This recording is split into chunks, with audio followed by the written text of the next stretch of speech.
அனைவருக்கும் கிறிஸ்துவின் சமாதானம். தொடக்கத்தில் கடவுள் விண்ணையும் மண்ணையும் படைத்தார். பூமியில் காற்று, நீர், நிலம், சூரியன், நிலா, புற்பூண்டு, நடப்பன, ஊர்வன, மீன்வளம், பறவை இனம் அனைத்தையும் தாம் இனத்தின் படியே அவர் படைத்தார்.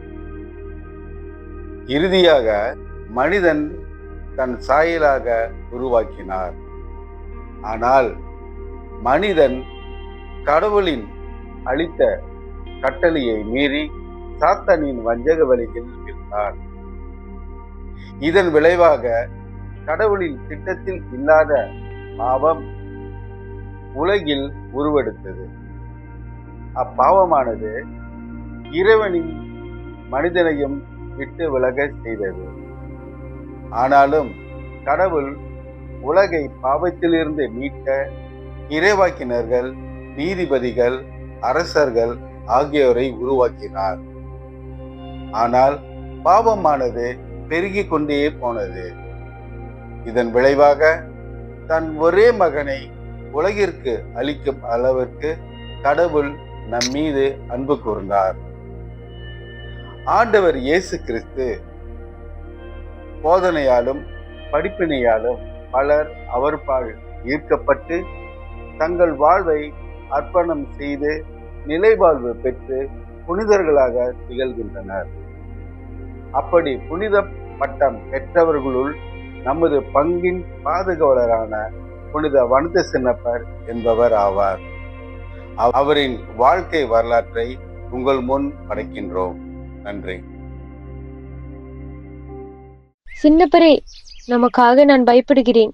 நாட்கள் இருளாகிவிட்டன. பேரரசு டெசியஸ் கிறிஸ்தவர்களுக்கு எதிராக கிளர்ச்சி உண்டாக்கி திருப்பியுள்ளார். அக்கா, பயப்படாதே. ஆண்டவர் மீது உள்ள நம்பிக்கையே நமது வலிமை. ஆனால் சொல்லுங்கள், உங்களை பயப்பட வைப்பது என்ன? அது உன் மாமாவின் பேராசை தீய வழியில் வந்துவிட்டது. உன்னை ரோமரிடம் தந்து உன் சொத்துக்களை பெறுவதற்கு அவன் சதி செய்ய போகிறான். நமது குடும்பத்திலிருந்து துரோகம் செய்ய இருந்தாலும் கிறிஸ்துவின் பாதை அவ்வளவு எளிதானது அல்ல. அவன் என்னை காட்டி கொடுக்க இருப்பதால் நான் இங்கு இருக்க முடியாது. இந்த நகரத்தை விட்டு செல்ல நேரம் வந்துவிட்டது. ஆண்டவர் என்னை வழிநடத்துவார். சின்னப்பர் சில பொருட்களை எடுத்துக்கொண்டு வெளியேறுகிறார். சின்னப்பர் இப்போது சீர்குலைந்த உடலுடன் வெப்பமான பாலைவனத்தில் நடக்கிறார். ஒரு குகை மற்றும் ஒரு பனை மரம் இருக்கும் இடத்தை காண்கிறார். ஆண்டவரே, நீரே என் தங்குமிடமும் என் வலிமையும் ஆவீர்கள். இந்த இடத்தில் வாழ்ந்து என்னையே உங்களுக்கு அர்ப்பணிக்கிறேன். அவர் கிணற்றிலிருந்து தண்ணீர் குடித்த பின் பனைமரம் கீழே அமருகிறார். பின்பு ஒரு காகம் பறந்து வந்து பாதி ரொட்டியை அவர் முன் விட்டு செல்கிறது. ஆண்டவரே, உங்கள் இரக்கம் போற்றுதற்குரியது. நீங்கள் ஆகாயத்தின் பறவைகள் கூட எனக்கு உதவி செய்ய அனுப்பியிருக்கிறீர்கள்.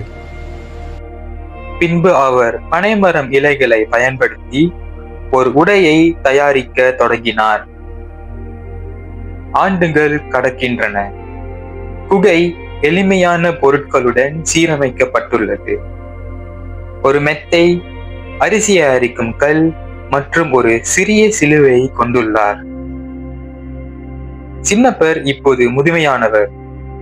தீவிரமாக பிரார்த்தனை செய்கிறார். ஆண்டவரே, இந்த தனிமைக்கும் தண்ணீருக்கும் உணவிற்கும் உங்கள் நிகராத இரக்கத்திற்கும் உமக்கு நான் நன்றி செலுத்துகிறேன். ஒரு காகம் பறந்து வந்து ரொட்டியை வைத்த பின் பவுல் மெல்ல சிரித்து கொண்டு அதை எடுத்துக் கொள்கிறார். நல்ல தூதரே, கடவுளின் அருள் அன்பை தினமும் நினைவூற்றுகிறீர்கள். பாலைவனத்தில் மற்றொரு பகுதியில் அந்தோனி தன் ஆசிரமத்தில் பிரார்த்தனை செய்கிறார். ஆண்டவரே, என்னை விட சிறந்தவர் யார் என்பதை காட்டுங்கள். அவரிடம் இருந்து நான் கற்றுக்கொள்ள வேண்டும். வானத்திலிருந்து ஒரு குரல் ஒலிக்கிற்று. அந்தோனி, பாலைவனத்தின் ஆழத்தில் சின்னப்பர் எனும் என் பக்தர் உள்ளார். அவர் பல ஆண்டுகளாக புனித வாழ்வில் வாழ்ந்து வருகிறார். அவரை தேடுங்கள். அந்தோணி எழுந்து தன் ஊன்றுகோலை எடுத்துக்கொண்டு கிளம்புகிறார். சின்னப்பர் இப்போது 133 வயதாகிவிட்டார். பிரார்த்தனையில் இருக்கும்போது அந்தோணி குகைக்கு வருகிறார். சகோதரர் சின்னப்பரே, உங்களை நான் காண விரும்புகிறேன். வாருங்கள் சகோதரரே, நீங்கள் வரவேற்கப்படுகிறீர்கள். ஆண்டவர் உங்களை என் மத்தியில் மகிழ்ச்சிப்படுத்த அனுப்பியுள்ளார். அவர்கள் கட்டி அணைத்துக் கொண்ட பின் அமர்கிறார்கள். சொல்லுங்கள் அந்தோணி, உலகம் எப்படி இருக்கிறது? கிறிஸ்துவர்கள் எப்படி இருக்கிறார்கள்? துன்புறுத்தல்கள் முடிந்துவிட்டதா? துன்பங்கள் குறைந்துள்ளன, ஆனால் உலகம் இன்னும் கவலைகளால் நிரம்பியுள்ளது. இருந்தாலும் உங்கள் வாழ்வு எங்களை ஊக்குவிக்கிறது. ஒரு காகம் பறந்து வருகிறது, ஆனால் இம்முறை முழு ரொட்டியை கொண்டு வருகிறது. ஆஹா, ஆண்டவர் தமது பக்தர்களுக்கு அன்பு கூறுகிறார். ஒரு புனித விருந்தளிக்க இரட்டிப்பு அளவு அனுப்பியிருக்கிறார். அவர்கள் ரொட்டியை பகிர்ந்து கொண்டு இரவு முழுவதும் பேசுகிறார்கள்.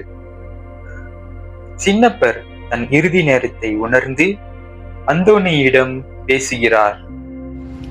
சகோதரர் அந்தோணி, என் காலம் வந்துவிட்டது. நான் என் ஆண்டவரை சந்திக்க உள்ளேன். எனது இறுதி கோரிக்கை ஒன்றுதான். ஆயர் அத்தனேசியஸின் மேலாடையை கொண்டு வந்து அதில் என்னை அடக்கம் செய்திடுங்கள். இது நமது திருச்சபையுடன் உள்ள ஒற்றுமையின் அடையாளமாக இருக்கும். புனிதரே, உங்கள் கோரிக்கையை நான் நிறைவேற்றுவேன். உங்கள் விருப்பத்தை நிறைவேற்றுவேன். தனிமையில் வாழ்ந்தாலும் திருச்சபையோடு ஒன்றித்து இருக்க நினைத்தார். அந்தோணியும் கிளம்புகிறார். சின்னப்பரும் மெல்லமாக பிரார்த்தனைக்குள் செல்கிறார். பின்னர் ஆழ்ந்த நித்திய இளைப்பாறுதலுக்கு மூழ்குகிறார். அந்தோணி திரும்பி வருகையில் அவர் மேலாடையை எடுத்துக்கொண்டு வரும்போது சின்னப்பரின் ஆன்மா சொர்க்கத்திற்கு ஏறுவதை பார்த்து அவர் திகைத்து நின்று விடுகிறார். சின்னப்பரே, உங்கள் பயணம் நிறைவடைந்தது.